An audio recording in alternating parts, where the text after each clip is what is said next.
Hey there, YouTube peoples. Welcome back to the channel.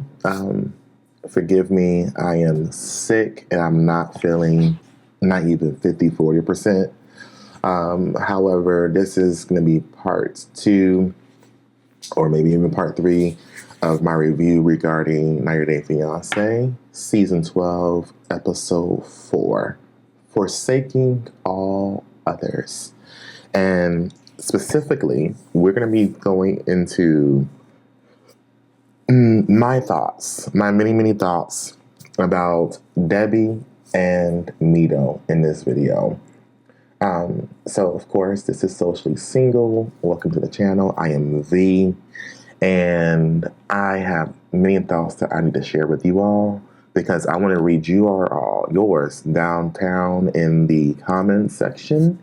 And I'm looking forward to pressing some hearts to my favorite comments. But I really want to know, what do y'all think about Debby and Mido, like, at this point? Because we got a lot of them in this episode, and we finally have been able to get a good picture as to who Mido is and how he acts. So, and I'm going to tell you something. I'm going to tell you something now. I don't think this going to work. I don't. If I am meant to be wrong, I will own that 100%. I love a surprise. I don't see it working, y'all. I don't. So we left off with Mido has arrived into the New Orleans airport. And the last thing we found out was that we saw Debby just an emotional mess with the dog at the airport, child, just crying because she wasn't sure if Mido was going to show up or not. And I was like, there ain't no way in hell that she would get all done and go to the airport and another man is coming. And while she said she couldn't get any information whether he boarded his flight or not, I think we know enough to where there's things that we can call, especially since she paid for it, that where she can find out if he checked in or not. But he made it seem as if it was a prank on her, and he wanted to surprise her just by showing up. And I'm going to repeat what I would have done. If Mido had tried that with me, and I didn't know if he was really coming on the travel accommodations that I paid for, and let's just say I didn't know, me and my daughter, Devin, wouldn't have had our ass at the airport. Oh, we would have been home. We would have been home, or we would have been out eating some beignets. And I would have had me a little shrimp bowl. Like, let's just see if he show up, girl. I don't know, but listen, I'm not going to worry about it. He don't want to respond to me. He responds. He ain't texting back. Mido would have came down them steps on the elevator slow as hell, and not have seen V anywhere in sight. Debby, you got to learn. You got to learn how to train the person who you're going to be with. You got to set your boundaries. All right? You already got your dog trained. The dog is cute. I'm not going to lie. The dog is cute. She chunky. So get that check now, because you're a little chunky, and them knees be skyrim moving. She back get tired quick. But you know, she's very cute. The dog is cute. However, while he isn't a dog, there are just certain things that you need to train people that you are not going to tolerate earlier on, so that way we don't have no issues. Like how Paula, I just told y'all, had told Thomas what to expect from her. That's why I can't get mad too much with Paula, because see, she remind me of me. You already know how I am, and I'm telling you, my niece. That was a woman who already had stuff delivered to the house to make sure that she had her comforts in place. Do you hear me? So when it came to, excuse me, when it came to Mido playing games like that, I think that he was having a temper tantrum and did not want to keep her in the loop. And instead of him apologizing or taking any accountability of saying, hey, babes, you know what? I did not mean to make you feel any kind of way. I thought that if I just showed up, it would be a fun surprise and, hey, I'm here. But I'm sorry. And I should have at least told you, hey, babes, I did the board. I did board the planes. Thank you again. I'm on the way there. I'm safe. I'm here. She was really going through it. Whether we thought it was too much or not, that woman was going through it in her little kitten heels. All right. And when she told him that and was visibly shaken from that, despite her trying to be happy inside it, it kind of kept coming up. Even production, was like, hey, dude, do you not see the error of your ways? And he's like, no, it was a surprise. In Egypt, we do pranks on each other. Okay. But let me tell you something. I think Debbie got her payback in this episode. So her daughter, Devin, came to pick them up. And, of course, she greets and is happy to see Mido. And, even Devin in the car was like, this dude doesn't really understand the gravity of what he put my mom through. And Devin's like, I already have a problem with that. So she saw what I saw. Okay.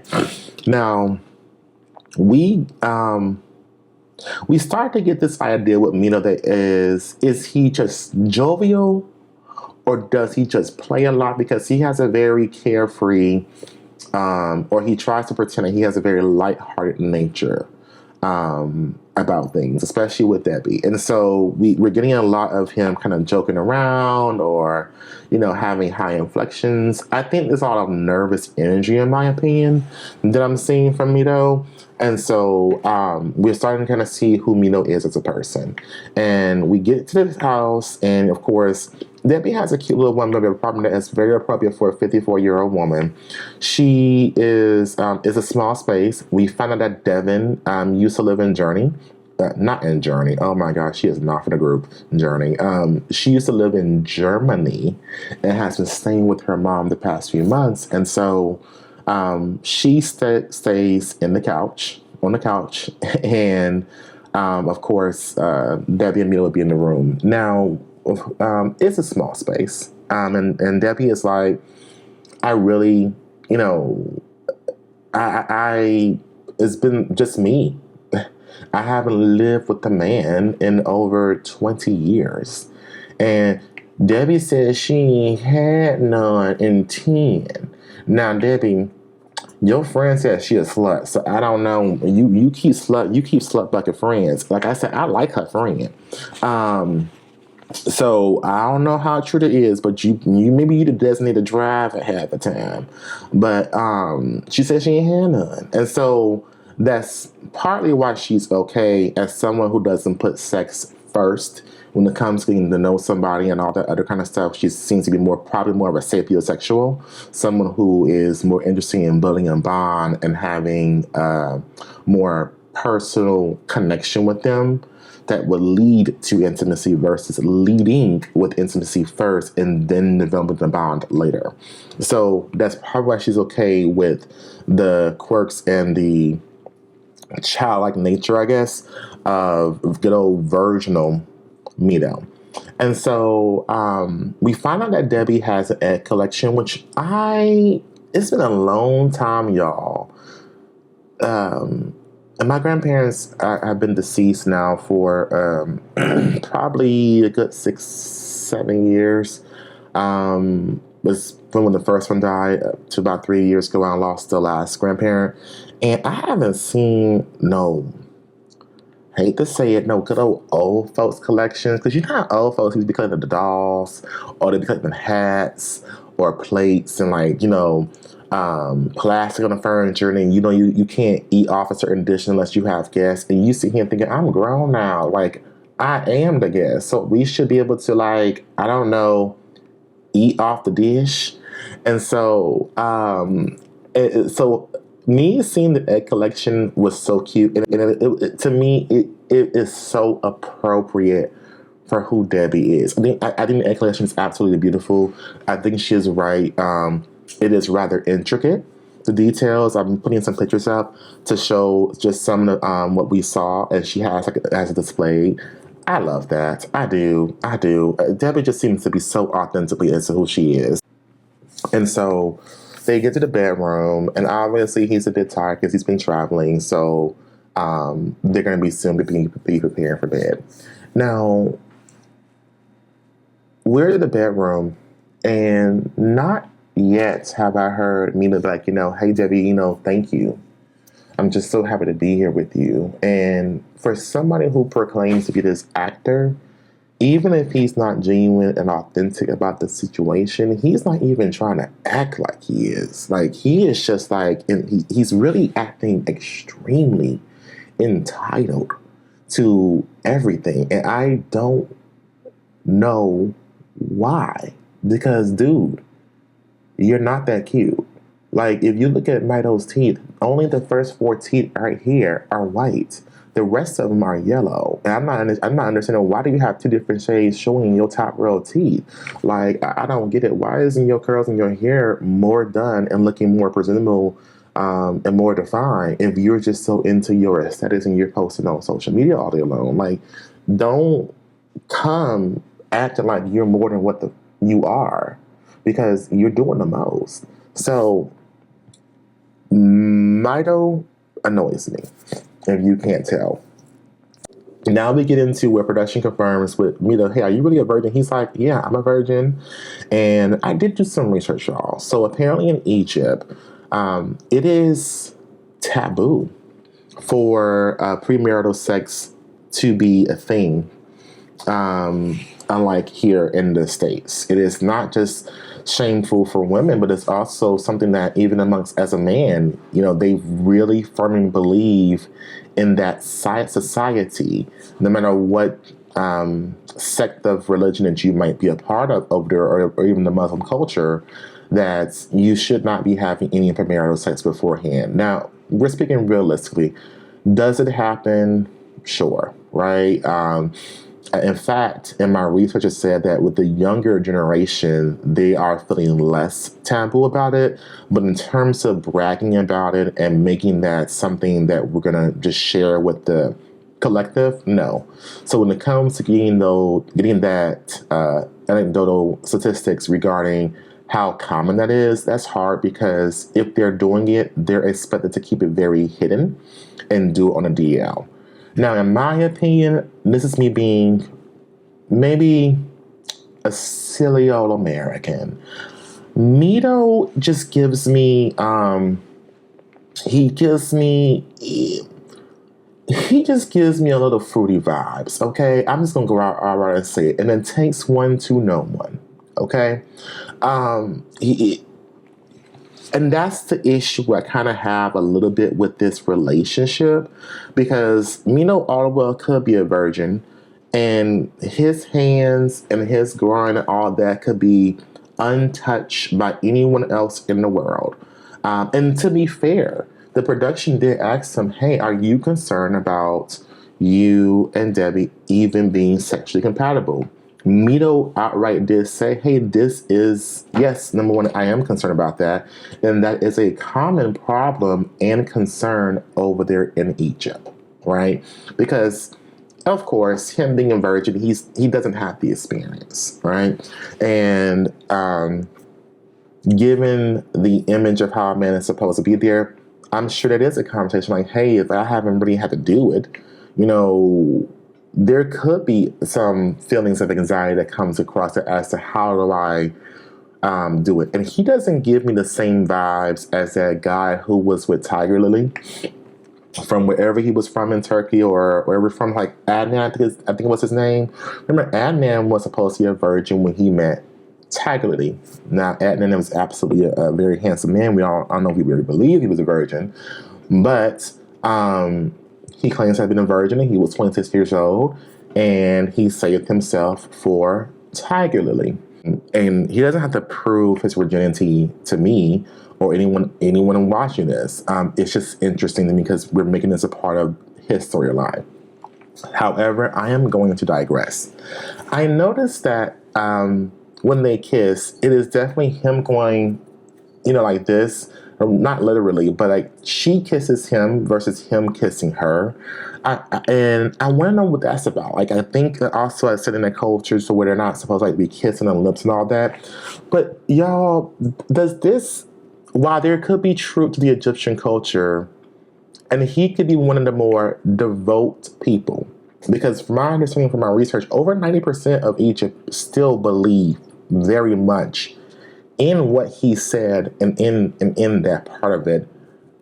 But why does it just feel convenient? Why does this feel very similar to the Muhammad and Danielle of it all from earlier seasons of like, I can't do this because of my culture? It just seems to be a very convenient excuse. And the reason why it feels convenient is like I grew up in the church and I too was someone who was like, I'm not going to have premarital sex. And that was something really important to me. And without getting too much into my business, I was a late bloomer with it. And so, very late. And so, and I get that the ones in his culture, per my research, who do partake they have extreme feelings of guilt because it goes against their religion and so on and so forth. However, I did not find anything about expressing the desire for it in terms of your feelings. Like, one thing I'm not getting from him is any sort of attraction to her. Like, oh my God, Debby, you are beautiful. Like, I miss this shape. I miss hugging you. I know we can't do anything, but like, I miss hugging you. I miss touching you. I miss feeling the fullness of your chest upon mine. Oh my God, Debby. These 90 days going to be hard for me, especially since we're sitting in the same bed, laying in the same bed, baby. Like, oh, Debby. I'm such a good actor right now, but let me tell you, you're going to see the real Mido. I don't know how long I'm going to last. I don't know what's going to... But I'm not getting any of that. Because from Adnan and Tiger Lily, we did get that much. Like, he was like, she's beautiful. I'm finna get up in there. Like, if we finna get married and get this line out the way. Like, I'm not feeling any of that from Mido. And this is part of the problem that I'm having with him. Which is why I'm spending so much time on this, y'all. Like I told you, I was going to let this sit. And I was going to spend time with this. So roll with me and follow me here. So he gets to the apartment and they get ready for bed. And she puts on a muumuu. This long plaid flannel muumuu to help discourage him from touching her. And I'm thinking like, Debby girl, read the room. He ain't trying to touch you one way or the other. So in his culture, they're not really supposed to be sharing the same bed. However, it's a small apartment, and he did not seem to be very, very motivated on his own to tell Devin to get off the couch, and then he take the couch and put Devin in the room with her mama. He didn't feel motivated because he wants to be comfortable, right? So instead, they put up a pillow wall because she has a ton of pillows for her bed, and that's supposed to help discourage her. And he does say in the morning that, hey, he had to discourage touching and so on and so forth or whatever. And I'm just like, this just feels weird. It feels, he's acting so young, this almost feels pedophilic, if I'm being honest. And so, regardless, they get up in the morning and, she wants to expose him, of course, to New Orleans. So they get up, and I will be posting the pictures of this. She has on like a sleeveless outfit. They both look like they're going to go work out. And he gets himself ready because apparently he's a princess. So he has to be in the mirror all day long. He's just doing the spritz. Walk. Hands up. I was like, oh, you better just spritzing, honey. Just spritzing. I was like, you better go ahead. What's his name? Fido, Mido. Just sitting there. I'm like, he just spritzing and have them spritz. And I hope it smells good. All that spritz, and I hope he ain't put too much. You know how some people wearing too much of the, young boys wearing all that brute, and like. Like, excuse me. But you know how it'd be making you, woo. Like, I hope it ain't that bad. However, we do see him get ready to go out, and she's also wearing a sleeveless shirt. Now, he tells her, oh my God, what are you wearing? What are you wearing? And she's like, a shirt. And he's like, you know, you have to modesty, cover the shoulders. Oh, Lord, here we go. And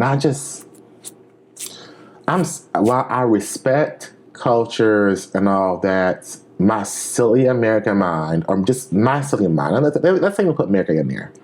My silly mind is, we're not in your country. Okay? Like, I am not a part of your religion. So, miss me with this. Because that was the most interest he showed in her since being here, is what the hell she was wearing. However, she just simply asked him, what would you like me to put on? Because it's hot as hell here, and it could get as hot as a crawfish boil, and I'm not crawfish. And I mean that in all the situation, okay? And Debbie said, listen, you ain't finna have my cooler cat smelling no fish, okay? So he's like, just cover this up, Mom. So she even got her a little shirt to where it kind of covered up, of course, like a little crew neck shirt. Okay, cool. Now let's talk about what his ass is wearing. He had these skin-tight leggings and this sleeveless shirt. Like, he looked like he was going to a yoga studio. And those pants were very similar to, like, thermal pants. Like, the tight ones. Or, like, long underwear that come down to the ankles. That we men may wear under pants. Because he even had, like, an opening for the crotch and all that. And I'm seeing, and she's like, are you not concerned with what the hell you wearing? Because she's like, you can see everything. And I mean everything and then some. You know, and I'm sitting here thinking, yeah, is this, Mido, what you advertising, my love? Were you worried about her getting more attention than you? From men? Because, I'm going to call a thing. And Miss Thing, you had your little man purse. I got me a man purse as well. That's not the problem, Henry. It's the way in which you was carrying yourself with your very high sole shoes, your leggings, and a flowy sleeveless shirt. And you got, your nipples, your head lies on a little bit. And, you slinging this bag. Like, come on, girl, we're going out to the party. And let's go see what they're giving today. And again, it takes one to know one, because Lord knows with my long legs, my 6'5" having stuff, I am good. I'm from Miami. I'd love me somewhere, some good old 2-inch shorts and everything else. So let me tell you, I know what I'm talking about. So that's why I'm talking about it. And I'm like, and I get there's metrosexuals and all that, and just because he may dress this way doesn't mean he's gay or all that. But y'all, like, this is a little for a patriarchal society who's about modesty, right? Especially in Muslim cultures, I was side-eyeing the hell out of him, because the way he was acting with her. He treats her like she is his beard. If you don't know what that is, a beard is someone, is usually, not usually, a beard is a woman who is dating or with a man for the purposes of discouraging any sort of gay talk. So they're not really together, and they could be intimate. It just depends. But it's for appearance purposes, where he comes off as straight, being with her, and then she's kind of hiding his lifestyle. That's what this is giving me. At first, I was like, it's giving me exchange student vibes. But when I saw that outfit and him posing that outfit outside on Bourbon Street, I was like, you're acting like she's your beard, or this is your gay best friend. Like, this is the way I damn near would act. Not really, but I felt like this is how I would act if I was with my girl best friend. It's just weird. it's weird, and it's adding to the fact that you aren't showing Debby enough attention and making her feel good. Because furthermore, if I get off of the superficial aspect and stop going down this road that some people might be reading me for filth in the comments about later, you know, he was definitely enjoying, excited to see New Orleans, because New Orleans, Debby was right. You can be whatever the hell you want to be and believe whatever the hell you want to believe in New Orleans, okay? When I was there a couple of weeks ago, I learned about vampires, and let me tell you something, even the family that I was with was like, oh no, last time I was here, vampires are real, and you ain't fit to tell me no different. And let me tell you something, I believe them. Now, listen, New Orleans is a place. You ain't finna put no shit on me because nope. Whatever they say is going on, I believe everything. Mama Rue and all of them, believe it.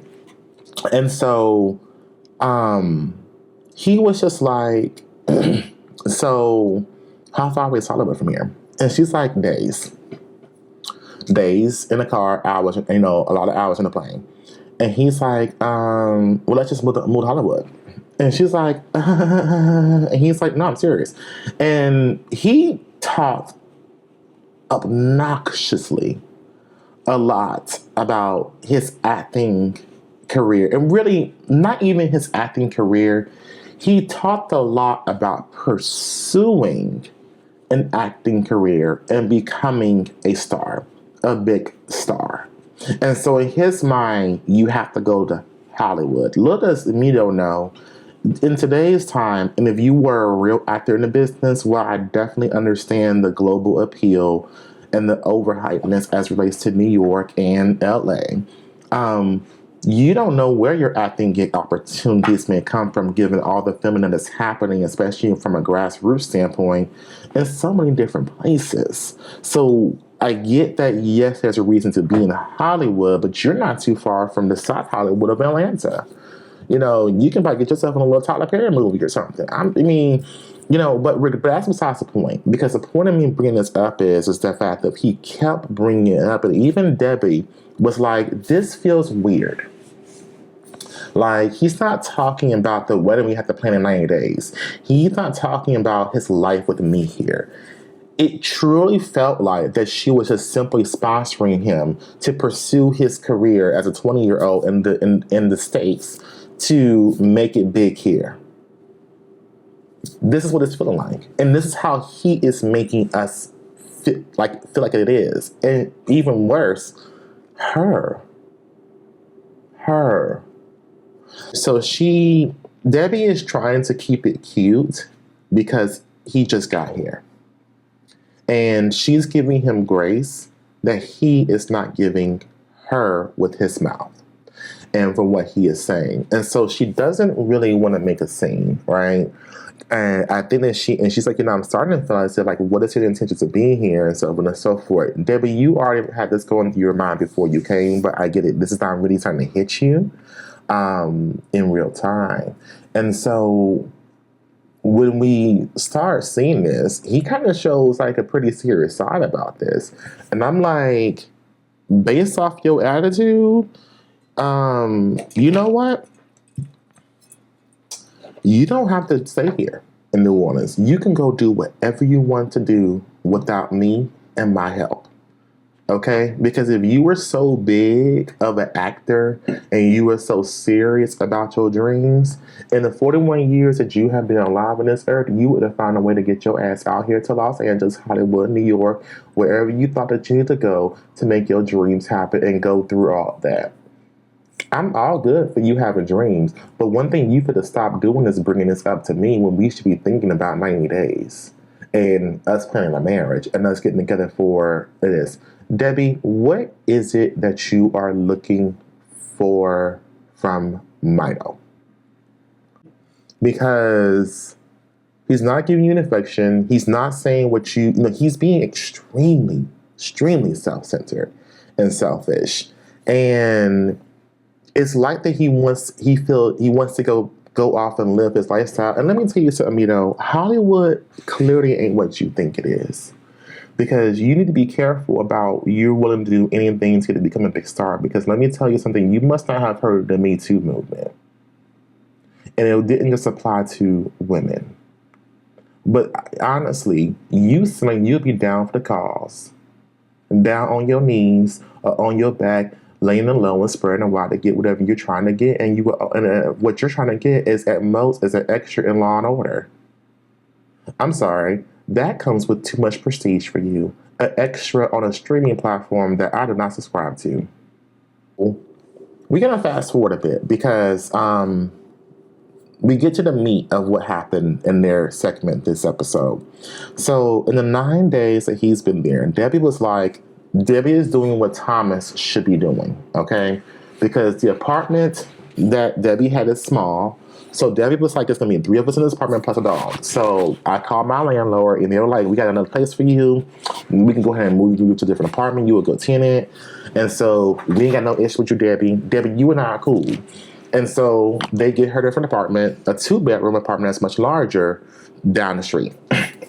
Now, and it's a nice apartment. Let's just call it. It was a very nice size 2-bedroom. Even her bedroom was nice and spacious. So I applauded Debby for being accommodating to the situation, not only as relates to Mido, but also to her daughter. If her daughter's gonna be staying there with her, right? And so I definitely applaud her for that. Thomas, that's what you need to do. So Debby, you doing what you need to do because because I know you're smart. But I'm not sure he deserved that. But the good thing is this, even if it doesn't work out and Devin's going to be staying with you, this makes more sense, right? In case he's not there. Now, anywho, so we see them packing up, and Mido is not really shown helping pack and all that, and we all know what it's like to move. Even though they're just moving down the street, a move is a move. Packing is packing, unpacking is unpacking. And so he's kind of just being self-centered, which I expected of him to be, and not really helping out. But he did end up helping out, taking out the bed and doing certain things, and was carrying some stuff or whatever, though they had some movers. And we find out that on the way to the new apartment, she let Mido drive the truck. And now, I don't think Mido should be driving Debby. So, he shouldn't be posting that kind of stuff. But regardless, he was driving the truck. And he asked her to take a video of him driving the truck, because Mido is also very vain. So he wants to have a lot of content for his social media. And so he's really, taking every opportunity possible to get this content. So instead of her doing a video, she did a picture. She intended to do the video, but she just forgot to put into the video mode to do it. So I'm going to give you both versions. Debby said he had a whole temper tantrum about the video not getting done. And he was very upset about that. And she was like, I don't have it to do with your ass right now. Which I would imagine that is the case, because she's been packing and moving. And she's wrapping her eggs in bubble wrap one by one by one. And given how her apartment looked in an age of which Debby is, something tells me she just wasn't rolling shit up and just throwing them in boxes. She was presenting the OCD kind of pattern that we were expecting from Katie when we saw her storage unit. Okay? So I think that she was probably a little bit over it and was like, listen, I got a picture of you. It's going to have to be good. We have to move on. Now, his account of what happened was, she took the video. He found out when he looked at her phone, it was a photo. So he was like, it's okay, babes. Not a big work. And she apologized. Let's just redo it. And she was like, no. And I guess she got frustrated and she threw the phone at him and hit him in the face and was just over and done with the situation. So now his account is giving us there was a physical nature to their disagreement. And that's posed to be a problem for him. Allegedly. I don't believe that. I don't. I'm not saying that Debbie doesn't have the capacity to get mad or even physical, and I don't support deviant relationship from either gender. I just don't see that from what we have seen of Debbie, and given the restraint that she was already showing, particularly on moving day. Because let me tell you something, on moving day, listen, in my household, we don't play around. Like, first of all, we ain't taking no pictures. We ain't doing all that unless it's for the place we're moving into, or unless for where we're moving out to. Like, listen, we got a place to be and things to do, and so I ain't got time to try to sit here and cater to you. Figure it out. Get the hell on, right? And I ain't trying to have these movies here any more hours than they need to be because they charge by the hour. So it is interesting that he's trying to make himself the victim, and he feels very surly about this, to the point of like he is having a temper tantrum. He doesn't want to talk about it. He's shooing her away and giving her the silent treatment, saying he can't talk about it. And Debbie is like, okay, I'm gonna give him his space because I have things to do, right? But we're going to talk about this tomorrow when he's in a better mood. Like, he's going to sit down and have a conversation with me. Now we're seeing Debbie saying, starting to realize, I don't have time for this. I'm not going to sit here and deal with your issues because like she said, I'm not your doormat. So he comes on and he's like, I'm not happy, and she's like, I'm not happy here either. And if I'm being honest, like I've been all of this video, every video, who are you to come and tell me that you aren't happy when you haven't done to contribute in any capacity to this lifestyle that you're wanting to live? And you ain't even show any appreciation to my efforts and what the hell I'm doing. Debbie, you better call Thomas and you better take something for Thomas, because even Thomas was like, you better something in the universe. I'm gonna need you to give me some kudos for the efforts I put in. Okay, because the universe made it possible for me to do certain things that benefit us and you. Right? Debbie, you're acting a little bit too maternal.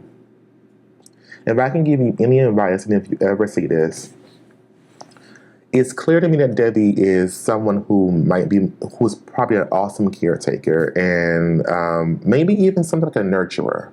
Like she's acting very motherly to him and not treating him like an adult. And he is treating her as such. He's treating her like a spoiled, entitled teenager who hasn't been told no enough. And you know how this works, y'all, where we've seen some of these kids, young folks, and I'm sure applies to every generation, to where spare the rod, spoil the child. Like, if you don't set your boundaries early on, the older the younger they are, the older they get, you're going to start regretting that. And then when they aren't cleaning their room or showing you respect or doing certain things, not that it's a little too late, but you can't then do an ultimate switch thinking they're just going to just get it. Debbie, you need to shut that shit the fuck down. Like, there it is. Like, when he came and he was on his little antics, you said, let me tell you something, my Egyptian dude. Here's what I require. Like, I'm hearing a lot about what you want, but I'm not hearing anything about that's supposed to make me happy. Because me seeing you smile does not give me an orgasm. Me seeing you do what you can do only takes me so far. Debbie, what do you want from me, and why have we not heard that clearly from you just yet? Because you're going to have to dial down the caretaker there a part of this, because he already clocked you. Let me tell you something about a man. Now, I do think this can apply to more of the straight men's. Let me tell you something about men. There are a lot of men in this country who make a career off of living off of women. Mido, some men just might say, you got you a nice little jackpot. And There are several examples of this. And with Debby being from New Orleans, of all places, living in New Orleans proper, I know, Debby, you know exactly what I'm talking about. And you have seen it. Something tells me you ain't about the bullshit. And you giving into his. Now Debby said, I don't give a damn if he happy or not. He better get happy. See, I like that side. And she said she ain't fit be a doormat. I'm be hoping you say true to those words throughout this season because we gonna hold you to that, Debby, okay? However, even that term is something that I would say about my child. It's not something that I would say about my partner. I look forward to seeing what this conversation is going to look like between Mido and Debby. Now, I'm not putting victim shaming here. Debby, you got to tone down the caretaking stuff. You're gonna have to start. Give me something sexy, Debby. Like, cause Debby, like I said, while you may be older, you're not a bad looking woman at all. You were a good looking woman, and sure, you're not, you know, a Nicole Kidman or anything. But Debby, in my opinion, Debby is a beautiful woman, and I like. I'll be honest. I like me just an average looking person who presents themselves well with a certain level of confidence. I do. I'm extremely turned off. And let me tell you, my standards, y'all, probably ain't the highest in the world. Excuse me, y'all. I did not know that my nose was running. My apologies. My lord. Excuse me, y'all. I'm so sorry about that. But we almost done, I promise. I told y'all I had a lot to say about Debby and Mido. Thank y'all, and excuse me. However, she has to tone down this mentor, motherly-ish vibe that she has. And I'm gonna need to see, what does wife Debby look like? What does girlfriend Debby look like? What is? Oh my God! Oh, that hurt my voice. Oh my God! Where is that, Debby? Because right now you're so focused on being productive, and you're doing what you're supposed to be doing, but how do we usher him into being your husband? Right. And I keep making a comparison to Paula and Thomas because I appreciate Paula saying, like, though she's 10 years, Thomas is senior. And you're not far off with Mido. Mido is Paula's age. They're both 41 years old. And you are 13 years older than Mido. Even more established probably than Paula might be. And so you already know what you want and what you don't want, what you're going to do, what you're not going to do, for the most part. Even embarking on upon this new journey of yours, right? And you have a daughter and you have kids around you who obviously are going to make sense of things. So, Debby, I'm going to need you to tell Mido what the hell it is and what it's not going to be and what it is going to be. And if he can't perform and get to where he needs to get to, he needs to get on. You need to go home. Find you another beard. Or better yet, stop looking for a beard and go and get you a man, boo-boo.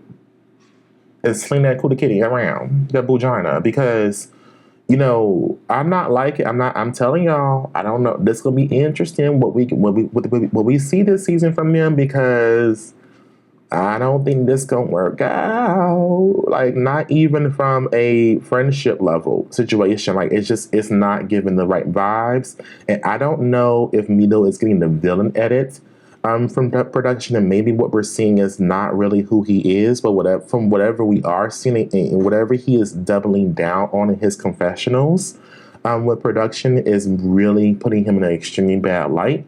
And so, and these temper tantrums that he is having, because this is number 2. Remember, he had a temper tantrum before he came over here, and what led to her not knowing if he even got on a plane. So, this ain't gonna work. This ain't gonna work. You're gonna have to grow up.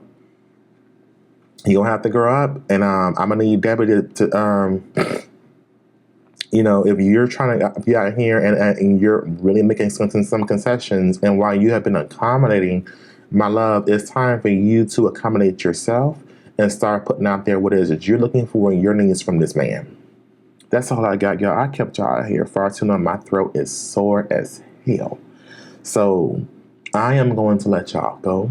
I appreciate you all listening to me. And you made it this far in the video. I told y'all I had some thoughts about Debby and Mido. And so, this is probably one of the most interesting couples of this season. I'm liking what we are seeing so far.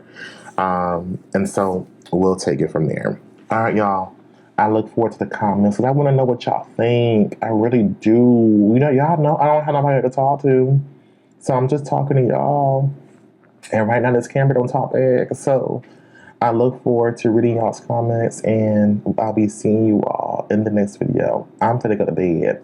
All right. Good night, y'all, and have a great start to the month. Bye-bye.